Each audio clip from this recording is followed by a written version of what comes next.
Welcome back, friends, and we're going to have some other people trickling in. Good evening. Welcome to the final session of the spring offerings of COAHEC's rollout of J.J. Cohen's Mini-Med. My name is Dr. Josina Romero O'Connell, and I'm the Director of Colorado Area Health Education Center, also known as COAHEC. And on behalf of COAHEC and the Anschutz Medical Campus, we welcome you once again tonight. Our October sessions are kicking off on October 4th. Then you have a session on the 11th, the 18th, and the 25th. We have a roster of folks that we have contacted and are lining up, including some traditional Mini-Med fan favorites. And at this time, I'd like to introduce tonight's presenter, Dr. Bob Belknap, a historical Mini-Med fan favorite. Dr. Belknap is an infectious disease physician at Denver Health, where he's worked since 2005.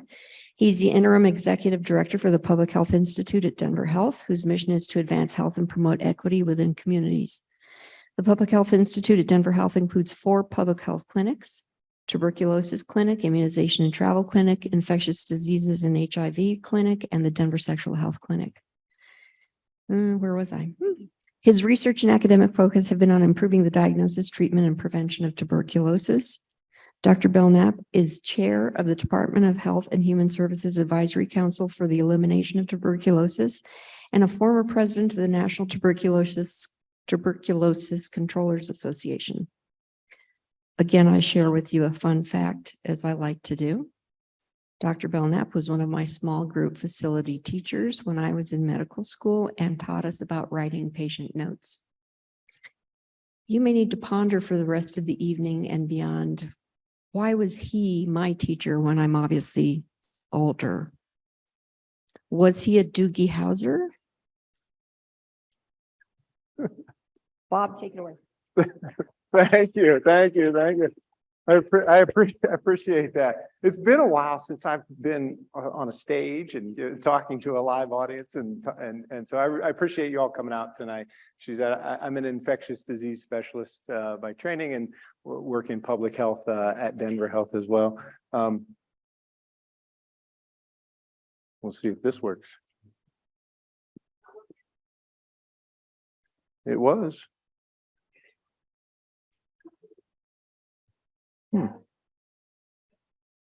Oh, can you? It's on. Does it need to be higher? Is that any better? It's a little better. I can yell. I can speak up. I'm usually not. Let's see. And I can advance the slides. All right. Can you hear me? Hey, win. So this was certainly true in Voltaire's time. We've advanced a bit, and I would say that the practice of medicine now is the application of science to the art of communication and connection with patients. And I think that's more true than ever with what I do with infectious diseases. And so what I'm going to take you through, as the title said, we're going to talk about some infectious diseases not named COVID-19. Pre-pandemic, my friends who aren't in medicine had no idea what I did, and they would ask me, and I'd tell them, and they still didn't know what I did. And then the pandemic hit, and they all thought they knew exactly what I did. And now they really have no idea again. I always start talks, and I think it's important to recognize that place matters.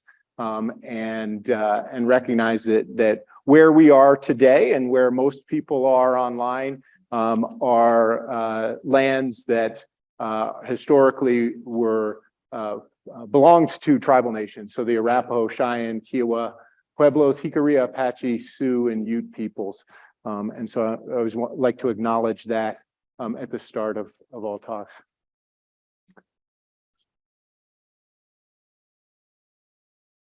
Here we go. I also am interested in knowing a little bit about all of you. And so there are sort of 4 main reasons listed on the Mini-Med website for why people sign up and come to these. And so since we've got people online and people in person, and so what I'm going to ask of the folks in person are just clap if this identifies with why you're here. So are you someone who's either in healthcare or thinking about a career in healthcare? Okay. You want to learn about a particular disease and ask a question? Anybody? A few people? It sounded interesting and it's free? Hey, all right. I should have made that the last one. How about you have family or friends in healthcare and you want to know what the heck are they talking about? Any of those? Excellent. I can't figure out where to point this thing. There we go. Oh, now I guess I went too fast. That's the thing. All right, who can tell me what that is? Kilimanjaro. So let me tell you a little story. A group of friends recently decided that, grew up together, decided that for their 50th birthday celebrations, they were going to climb Kilimanjaro. And so they were training for this. Well, one of the friends lived at sea level, wasn't living in Colorado. And so he decided that in order to train for this, he would get a high altitude tent. And so he began sleeping in a high altitude tent in Chicago. And it was about a week before the trip. And his girlfriend called and couldn't reach him. And so went over to his apartment and got the building manager to let her in. That took a little convincing to get in there, and found him unconscious in the high altitude tent, and called 911, took him to the hospital. He survived. It's a good friend of mine who lives in Colorado, who was one of the people planning this trip, told me this story. And as soon as I heard it, I had a pretty good idea what the problem was. And the problem was rheumatic heart disease. And so my one question to him after he shared this story with me was, where did your friend grow up? Where did they live? And it was outside the US. We do have rheumatic fever in the US, but you can see from the map, it's more common in some other parts of the world. And still affects, 33 million people around the world have rheumatic heart disease as a complication of this. It mostly affects children to young adolescents, so 5 to 15-year-olds. It's really rare under 3, and it's really rare in adults. But over 300,000 people die. And thankfully, he wasn't on Kilimanjaro, because he would have been one of those deaths. So the fact that he decided to get a high altitude tent and had a thoughtful girlfriend, he survived as a result. They did not go on that trip, at least not yet. I realize I need to be more patient when I click the button. I'm like, why is it not going? So rheumatic fever. So rheumatic fever is caused by a bacteria. It's caused by a bacteria called Group A strep, often abbreviated GAS, and it looks like this under a microscope. So that's what's called a gram stain. So it's a special technique in the lab. They put some chemicals on the bacteria and then look at them. And if they're blue, they're considered gram positive. If they come out red, they're gram negative. So this is a gram positive strep. And I think we've all have experienced, know people who have had strep throat. This bacteria causes other types of infections, but strep throat is the one most associated and the one most at risk for progressing to rheumatic fever and the complications. And how this happens is, so these bacteria, if we sampled everyone in this room, we would find some people with this bacteria in their throats. We have lots of bacteria that live with us all the time. And most of us aren't sick from it and aren't going to get sick from it. But if those bacteria get in past the lining on the inside of our throat, that's when they can set up an infection. And when that happens, our immune systems respond. And so we have a number of different types of cells in our immune system, so that they do different things. in trying to protect us from infections and protect us from other malignant cells and different things. And in the case of this particular infection, I'm sure I'm pointing it at the wrong place. Oh, there we go. Oh, we got a bunch of them. In this particular infection, what happens is it triggers something called molecular mimicry.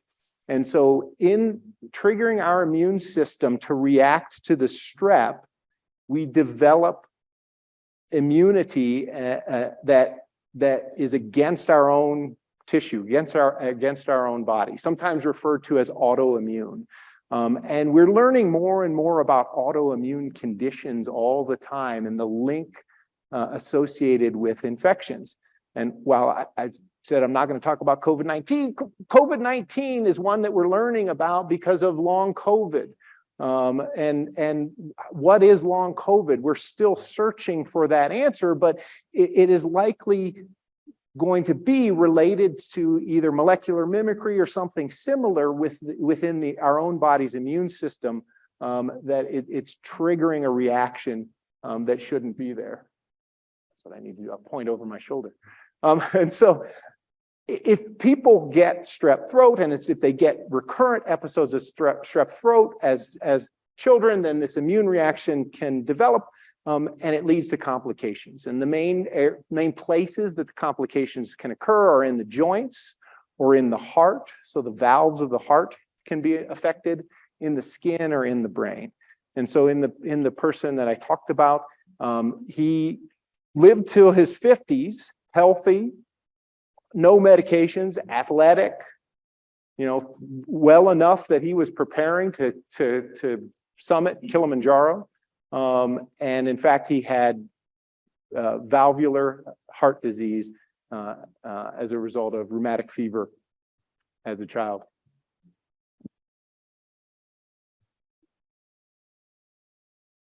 It's going to skip like 3 slides or something in a second.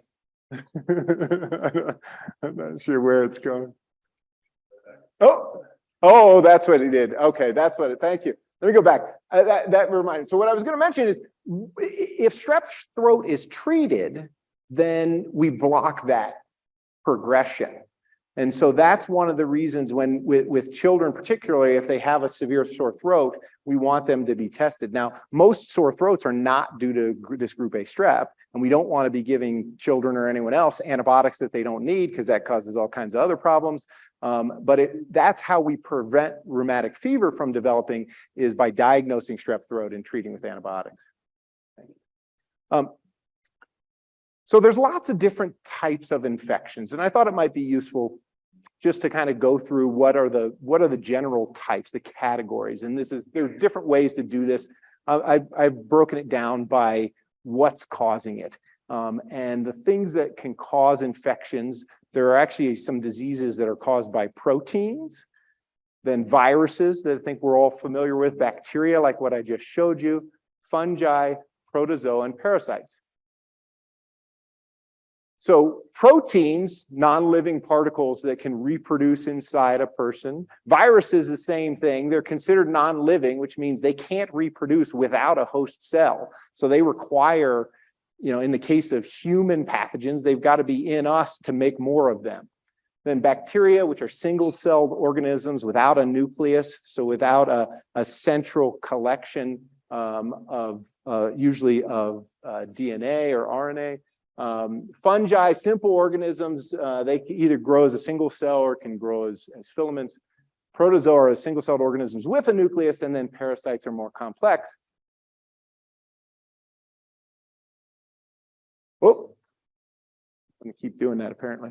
So here are some examples for each of these. So proteins are what cause mad cow disease, or a similar type of illness called Creutzfeldt-Jakob. Viruses, common cold, the flu, HIV, hepatitis, bacteria, strep throat, like we just talked about. Skin infections are quite common.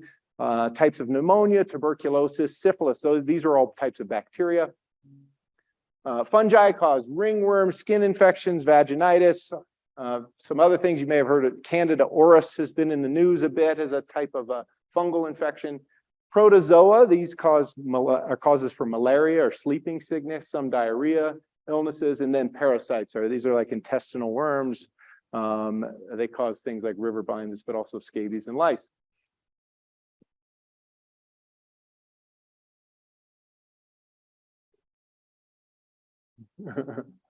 Oh, there we go. So how are they transmitted? So there are really four main ways that infectious diseases are transmitted. Airborne, that again, in the last 3 years, we were all common with airborne, and airborne is different depending on the infection. So sometimes you've got to be within a pretty close space, 2 to 3 feet. Sometimes can be further. And so depending on the actual type of infection, direct contact. So the virus that causes the flu is a good example of one that you can pick up from surfaces and can catch that way. Contaminated water. So cholera is an example of an infection you may have heard of that causes a diarrheal illness. And then from blood and tissue, we can get infections. So you all may have heard of this. I wanted to pull some information because this was in the news and in the headlines recently. A very sad case of a teacher in Metro Denver in the Cherry Creek School District who died of bacterial meningitis. You know, what is it? A contact tracing is being done, but the risk to the public is low. Well, you know, all that sounds a little bit confusing. It's pretty scary to hear that someone died of this, that they're doing a contact investigation, but don't worry. So I wanted to talk about that. I thought that would be a useful thing to teach a little bit about what is bacterial meningitis. So first is the meningitis part of this. So the meninges is just a fancy word for the things that cover our brain and our spinal cord to protect it when we're moving around. So we have these really thin layers of cells of tissue separated by some fluid so that it provides a cushion as we're moving through life. And within those, and you can see listed there, the fancy names of dura mater, arachnoid, pia mater. Well, if those get inflamed for some reason, then that's meningitis. Most commonly, that's caused by an infection, and the most common infections to cause meningitis are viruses, but bacteria do it as well.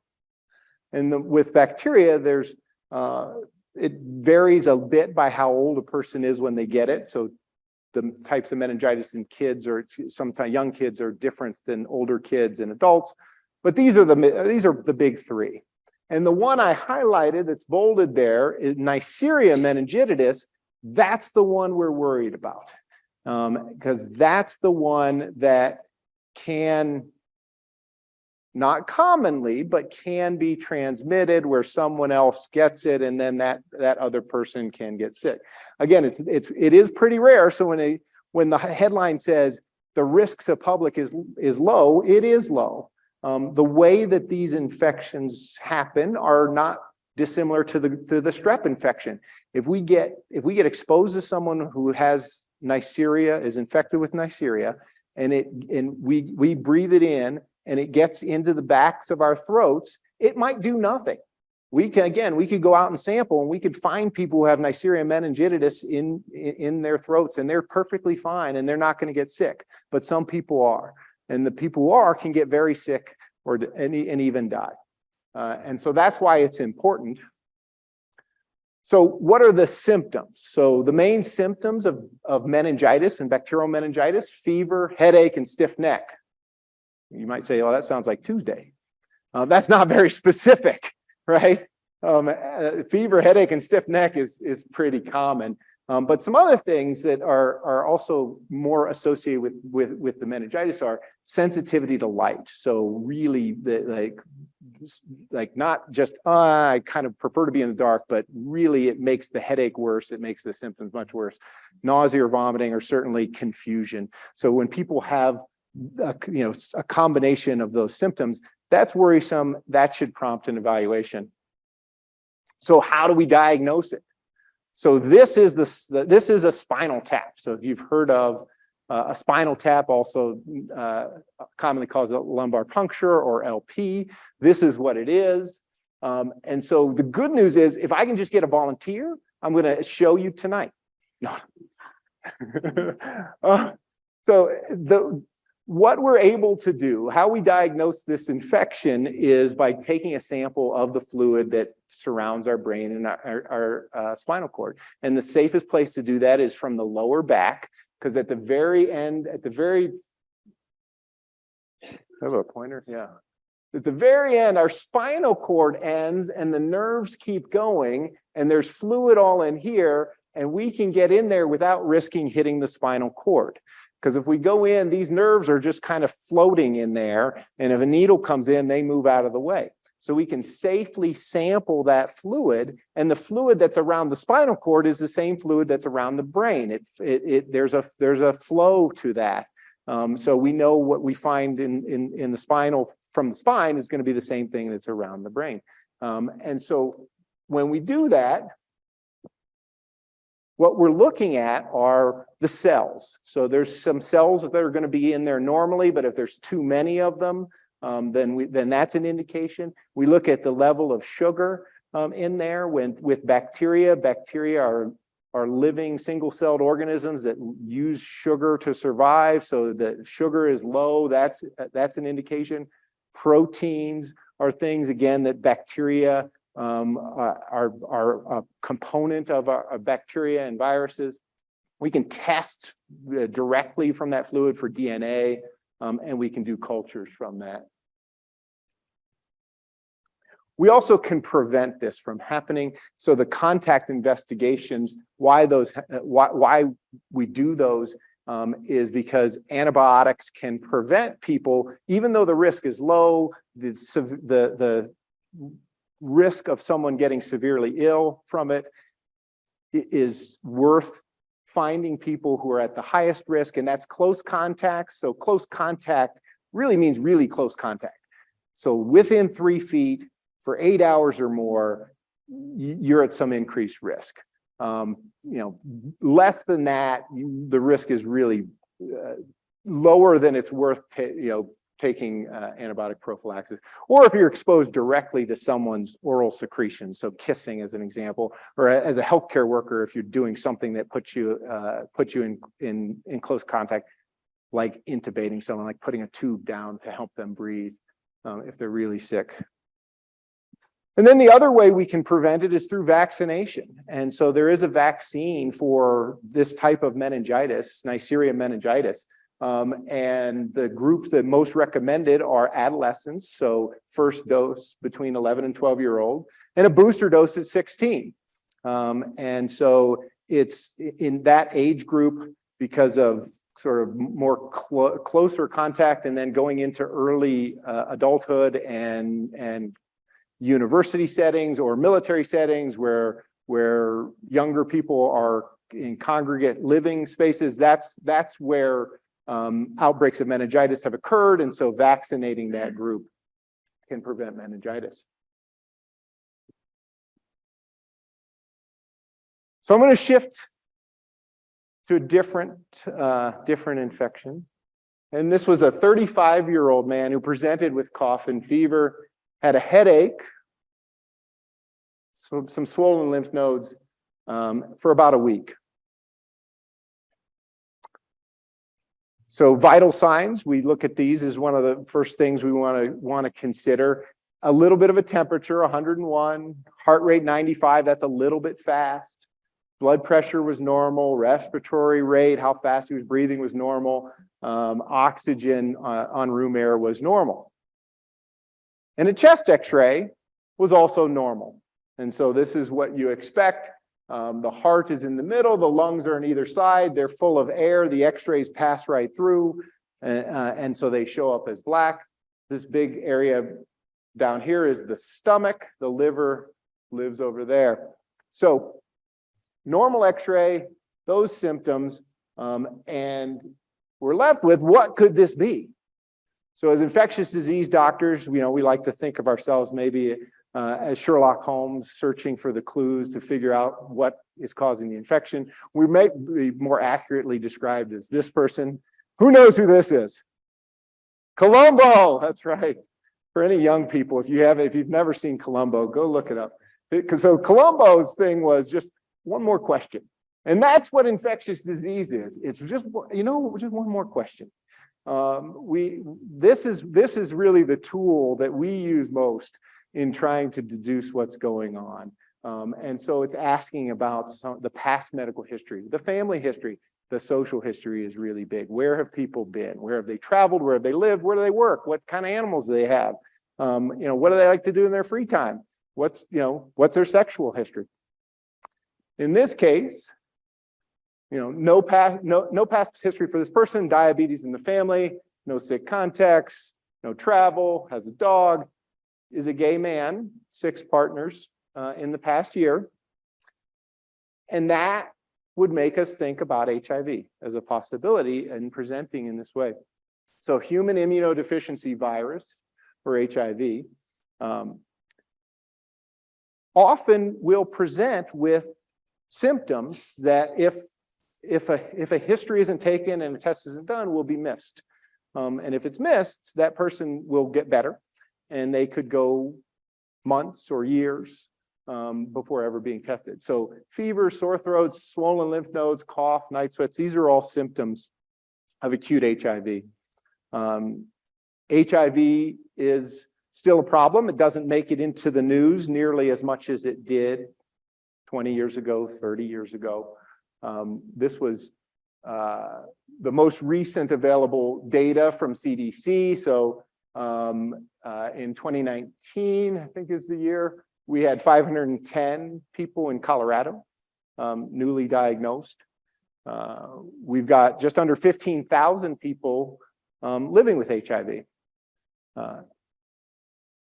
And so what is HIV and what is HIV versus AIDS? So HIV is the name of the virus, human immunodeficiency virus.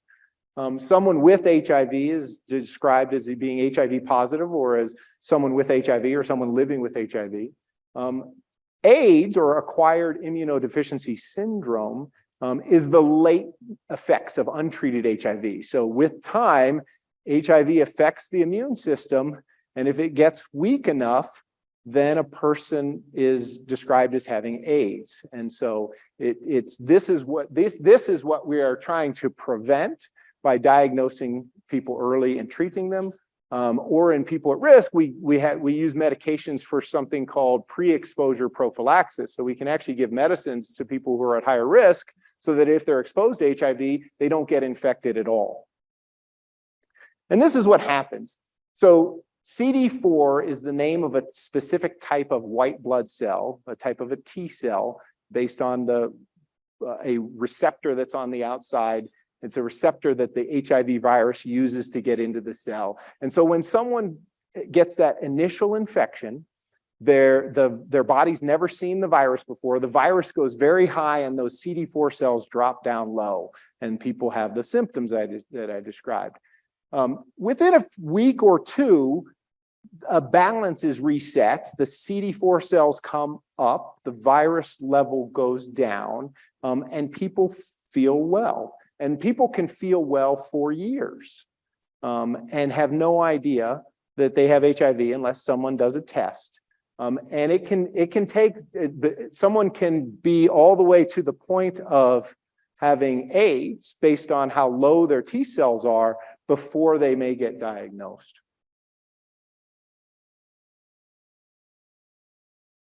Thankfully, we have an amazing assortment of highly effective, well-tolerated medications for HIV. And this has been, I started medical school in the 90s and was doing infectious disease fellowship in the early 2000s. And so I've gotten to see the evolution of this from days when the medications were multiple times a day, multiple pills, lots of side effects, to what we have today. For most people, it's one pill once a day. So it's still a combination of medication. That one pill will have 2 or 3 medicines combined in it, but one pill once a day. Or the most recent advance has been in injectable medications for HIV that can be, it's 2 injections, unfortunately, but once a month or once every other month can control HIV. And we've come a long way. So Magic Johnson was diagnosed with HIV in 1991. And at that time, there were no good treatments.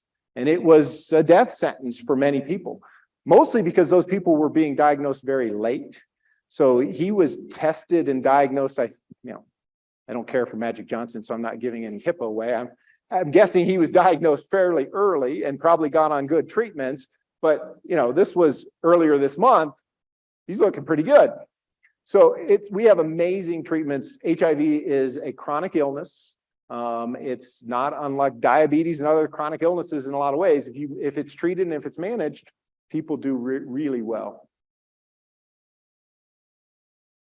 They do well enough that we're now having campaigns and talking about how could we eliminate HIV. And there are strategies that if we could achieve them, in theory, we could reach HIV elimination. It's Fast Track is the name of the overall program and strategy towards this, and it involves, one is diagnosing people. So there's still a lot of people out there who aren't sick, who don't know they have it. So diagnosing at least 95% of the people with HIV. Of those, making sure that 95% of them are on treatment.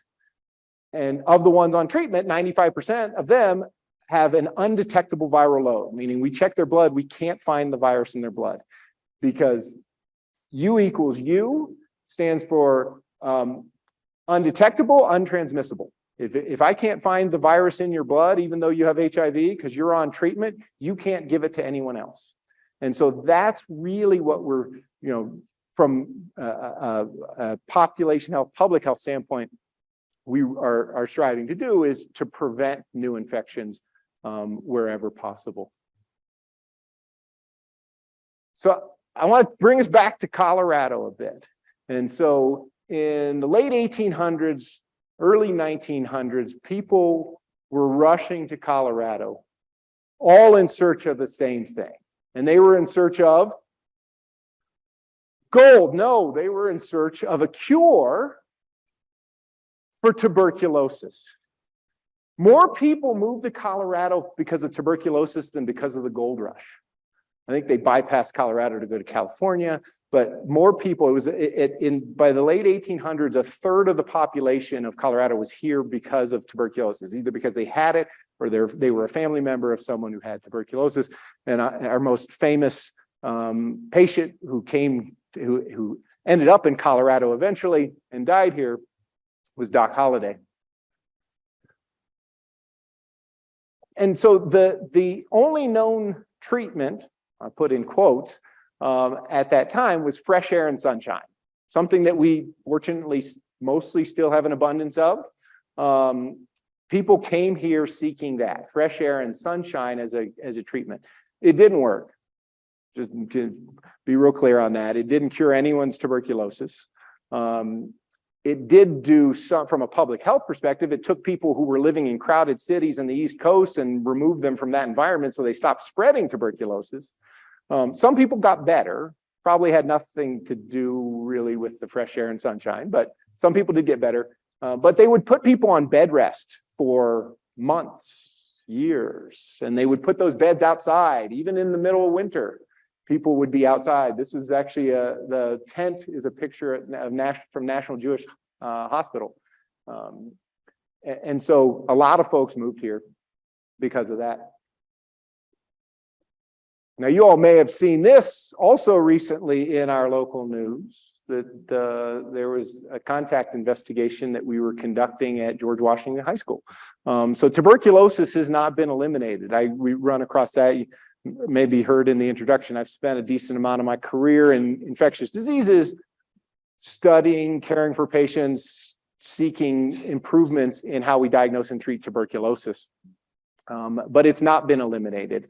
And this is one of the most ancient of afflictions that has been known. There's evidence of tuberculosis in Egyptian mummies from the time of Aristotle. Consumption, which was a historic term for tuberculosis, because people would essentially be consumed. They would lose so much weight and waste away. And even then, it was recognized that there was something in the air that was causing this. Now, over the centuries, really, there was lots of debates about this. There was theories that it might be genetic because families would tend to get tuberculosis and get sick. Tuberculosis, in part, is linked to the historical fiction around vampires, the coughing of blood as a result of tuberculosis. And so we've known about it since the beginning of written history about this disease, about this illness in people. It wasn't until the early 1800s that physician René Laennec invented the stethoscope, where we could actually start listening to lungs, and they could hear the changes of tuberculosis and other things, other illnesses. And then in 1865, another French physician discovered that tuberculosis was contagious. So by taking materials from people or cattle, because cows can get a form of tuberculosis, and injecting it in rabbits and showing that you could make the rabbits sick. So now we knew it was something contagious. But it wasn't until 1882 that Robert Koch, a German physician, actually isolated the organism and was able to definitively say this is the cause of this illness. And it is still quite common, unfortunately. We are low incidence in the US and in Colorado, but in much of the world, tuberculosis is still very common. And so the greatest risk for getting tuberculosis is living somewhere where it's common. It is one of those airborne infectious diseases. It's not easily transmitted, so you generally have to spend a lot of time around someone who has it to get it. They may not know they have it. It can be a really slow illness, so people may not be that sick. And if they don't know they have it and you're around them, then that's how people contract it. It has an important connection with HIV. And so when we look at this map in terms of incidence, so where's the incidence is number of people getting sick out of 100,000 people per an area, you can see the darkest blue areas on the map are sub-Saharan Africa. So areas where tuberculosis and HIV intersect are the highest areas for incidence of tuberculosis. And prior to COVID-19, tuberculosis was the #1 infectious disease killer in the world. 1.5 million people a year die from tuberculosis. So obviously more people died over the last several years from complications related to COVID-19. Sadly, one of the collateral damages of COVID-19 was to negatively impact tuberculosis around the world. And so for the past 3 years, everything that coughed was COVID, and tuberculosis diagnosis just plummeted. And it's not because tuberculosis went away, it's because we stopped finding it, we stopped looking for it. And so some estimations are that the pandemic probably set us back at least a decade in terms of progress to reduce and eliminate tuberculosis in the world. There is a vaccine for TB. It's BCG, has a longer name, Bacille Calmette-Guerin, named for the physician and pathologist who discovered it in the 1920s. The thing about this vaccine is it's not very good, because if it was good, we would have eliminated tuberculosis. It's good for a few things. The most important thing this vaccine is good for is that if a young child, a newborn, a baby, gets infected with tuberculosis and they've had the vaccine, they're less likely to get meningitis, because TB can cause that. They're less likely to get TB spreading throughout their body, and they're less likely to die. So the vaccine is good. It prevents it, and it's used in much of those places in the world where TB is common. It does not protect against getting tuberculosis. And one of the other real tricks to tuberculosis is if you get it, you can be infected with it for decades. And if you don't get tested, you will have no idea, and you can live most of your life, and you may never get sick from it. But we take care of patients, take care of people who are in their 70s and 80s, and they get sick with tuberculosis, and we talk to them. They were exposed when they were kids. They know someone. They had a family member who had tuberculosis, and they've almost certainly carried that with them for decades. And our bodies are able to contain it mostly, but if sometimes because of something else that affects our immune system, so it could be HIV, could be diabetes, in fact, could be cancer treatment. Sometimes it's for reasons we don't know. The tuberculosis escapes our body's wall around it and starts to grow. And when it starts to grow, it can make us sick in many ways. The lungs is what we think about, but tuberculosis affects almost any part, almost any area of the body that you can think of. We've seen someone with tuberculosis. We do have treatments. It's a curable infection. We're using the same medications that have been in use for the last 50 years. That is not because those medications are so good that we couldn't come up with anything better. It's because there has not been enough interest and political will and funding to try to find better treatments, unfortunately. It's improving now. But if you get diagnosed with tuberculosis, this is what it looks like. It's 4 medications, but multiple pills every day for 2 months. And then you get to stop and you take just the 2 on the end, the rifampin and the isoniazid, for another 4 months. Or if the tuberculosis is more severe, you take it for another 7 months. So 6 to 9 months of treatment. And because it's hard to take, and because the medications cause side effects, and because if you don't take it right, the tuberculosis becomes resistant and then becomes harder to treat, we will watch you take every dose of your medication. So we do something called directly observed therapy. It's standard of care in the US and around the world, that to support patients and to ensure that they get treated, but also to protect the public so that they don't develop resistance. We do directly observed therapy. And as the patient who I was FaceTiming with today, who's having trouble with treatment, he said, it's embarrassing. I feel like you're treating me like a child. And I said, absolutely, I agree. This is terrible. I wish I didn't have to do this. I wish that we had better treatments. I wish that I could cure this easier for you. Fortunately, in some ways, it's Colorado statute requires that we watch people take their medicine. So I don't get to choose, which is a good thing. I'm not picking on him, and I could tell him that this is not about you, that I don't trust you. It's that these medicines are hard to take. And so we do this to try to support you through it. But I understand it's difficult. All right. So what are some ways you can protect yourself against infections? Well, things you've probably heard a lot about in the last few years. Wash your hands, vaccinations work, stay home when you're sick, especially with a fever, cover coughs. Masks are a good way to do this. Protecting against mosquitoes, that includes here in Colorado, we have some things. West Nile virus is one that protecting, especially at dusk and dawn.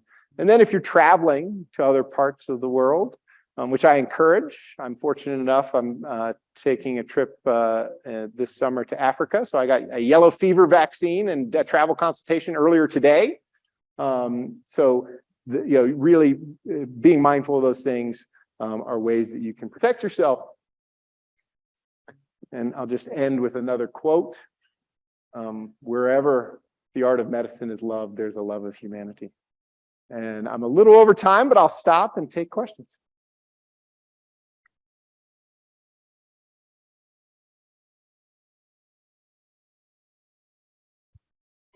Thank you so much. We'll take the first question from this audience. So raise your hands high and we'll mic you, and then we'll go to the chat.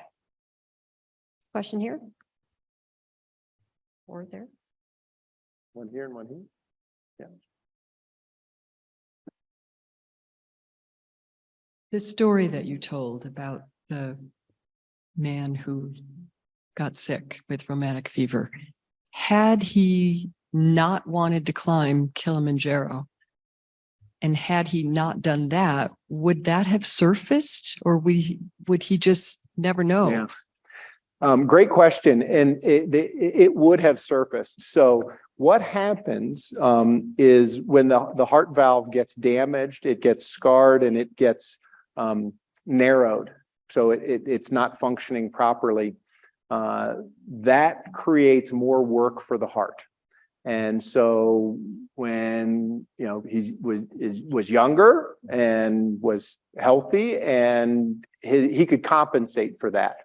With time, though, that typically that valve continues to get worse. It causes increasing pressure on the heart. The heart begins to weaken, and then people develop symptoms. And so once that happens, if the heart muscle begins to, like a balloon, expand some and get weaker, then you can be left with long-term damage that's irreversible. And I don't know, again, this is a friend of a friend, so I don't know that person's full medical story, but I do know that they are undergoing an evaluation for a valve replacement. So if you replace that heart valve and put in an artificial valve, then you don't get those complications. Now, there's risks to getting a heart valve replacement, so you've got to really, those things have to be weighed against them. But yeah, it would have manifested. It's hard to say when. It could have been, may have been gradual. He knows, boy, I can't do all the things I used to do. I can't run as far. I can't hike as well. I just get out of breath. And depending on when it was enough that he sought medical attention, it could have been there could have been irreversible heart damage as a result. Good question. Over here. There's one over here. Yeah.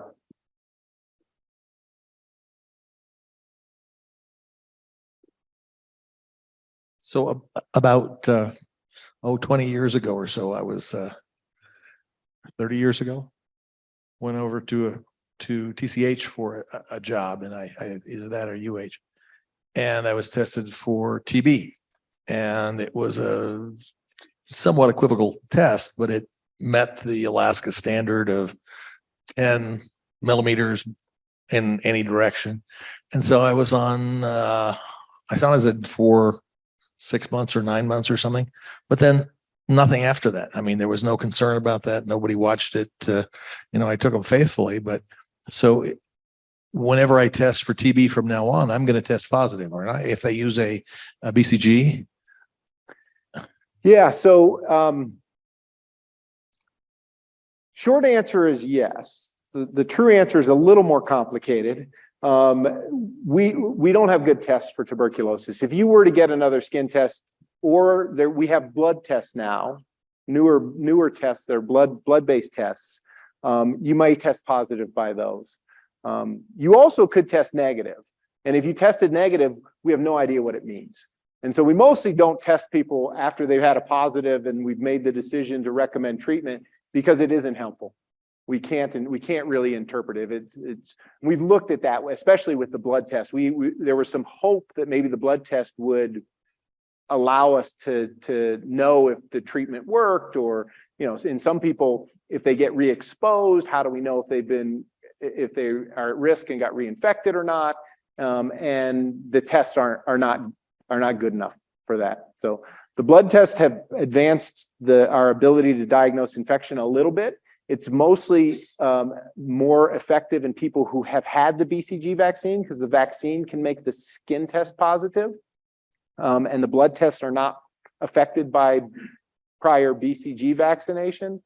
But the blood tests haven't proven to be a a huge advance for the field of TB. So. But having taken the INH, you're likely, we also don't have that test or any test that can say, yep, eliminated.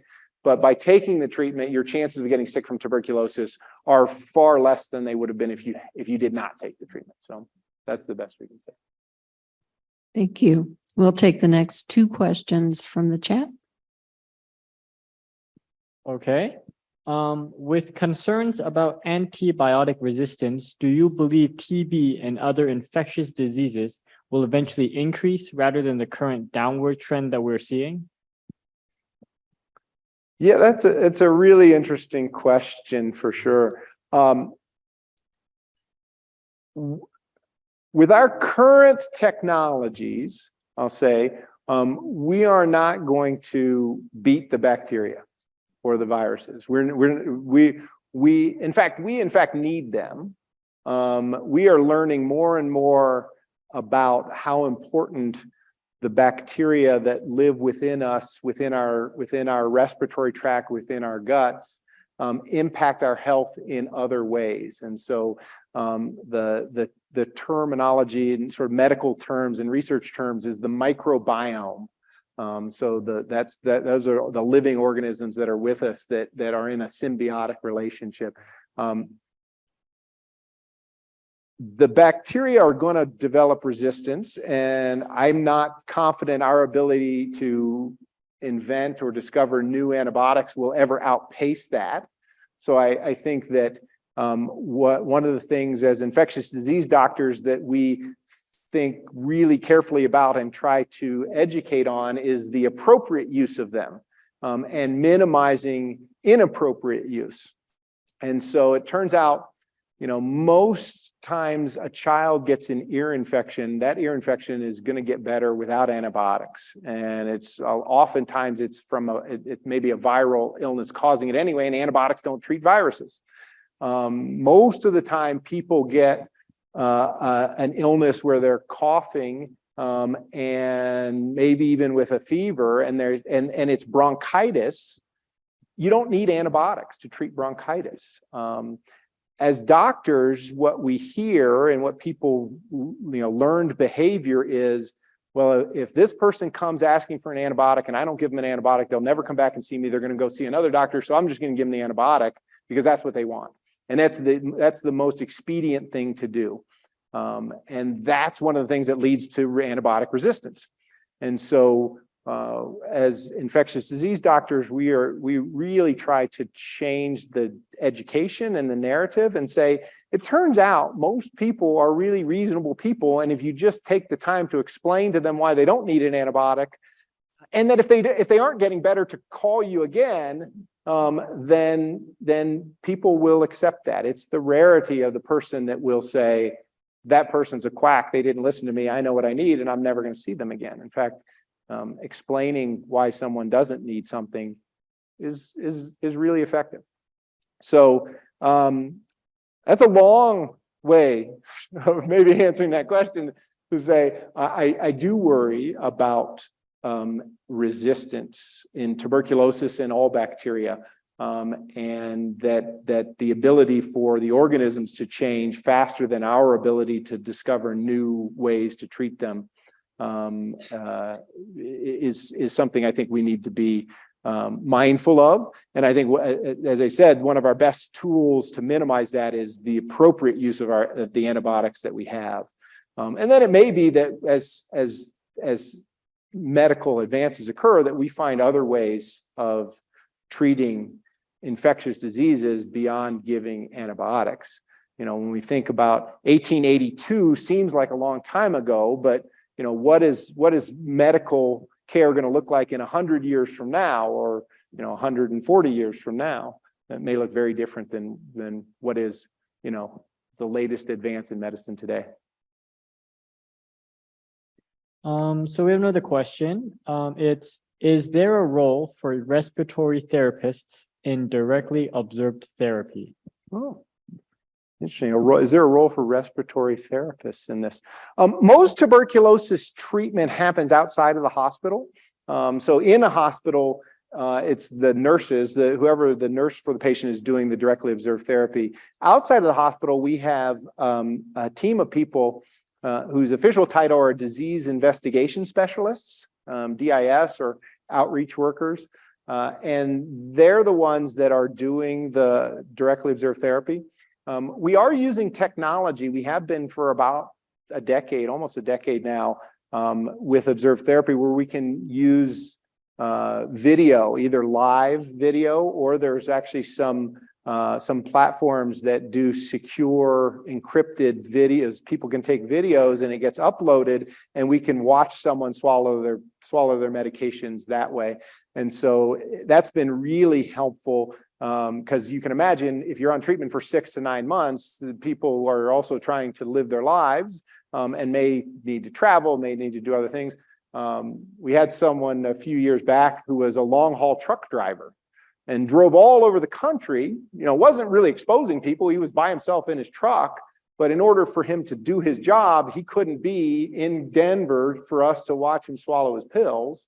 So by being able to do that through video, we were able to make sure he was on treatment. He was able to continue to work and make money, and it worked quite well. So it's a long way of saying I don't know that there's a role for respiratory therapists. I appreciate the question, and I'd have to think about it right now. We've been pretty successful. Our disease intervention specialists are also the people who do the contact investigations. So they're also out there trying to identify who might be at risk. We test people. If we find people who have been exposed and have a positive test for TB infection, we can treat them so that they don't get sick with TB at some future date. Thank you. We have time for one more question from the audience here. And I can stay afterwards if anyone has a question that we don't get to, so I can hang out, but. Thank you for the wonderful talk. I'm Jacqueline. You've talked a lot about the challenges of treating HIV and kind of the importance of vaccines in other infectious diseases. Obviously, we've had a lot of challenges developing kind of treatments and vaccines for HIV. So I'm interested to hear your thoughts on a vaccine that targets broadly neutralizing antibodies and whether you see a future with that with HIV. Yeah, it's there's certainly a lot of interest and research and money continuing to go into seeking a vaccine, an effective vaccine for HIV. The same is true for tuberculosis. There's an ongoing field of research in that. I've not seen anything to date that is on a near horizon that would make me optimistic that we're going to have a vaccine, an effective vaccine for either of those, either HIV or tuberculosis.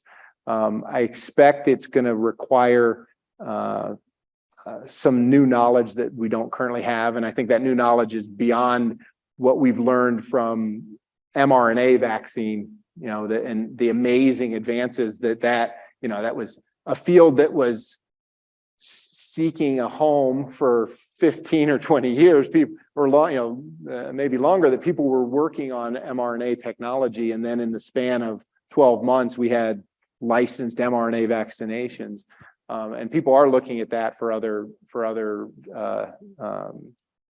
illnesses. But yeah, I'm generally an optimist by nature. I'm not terribly optimistic about an effective HIV vaccine in the near term. So, yeah. Thank you. Don't forget to fill out the QR code before you leave. And Dr. Belknap has said he would stay. If you want to come up and ask him your other questions, then we can do that. Thank you so much. Thank you all. And thank you, Bob Belknap.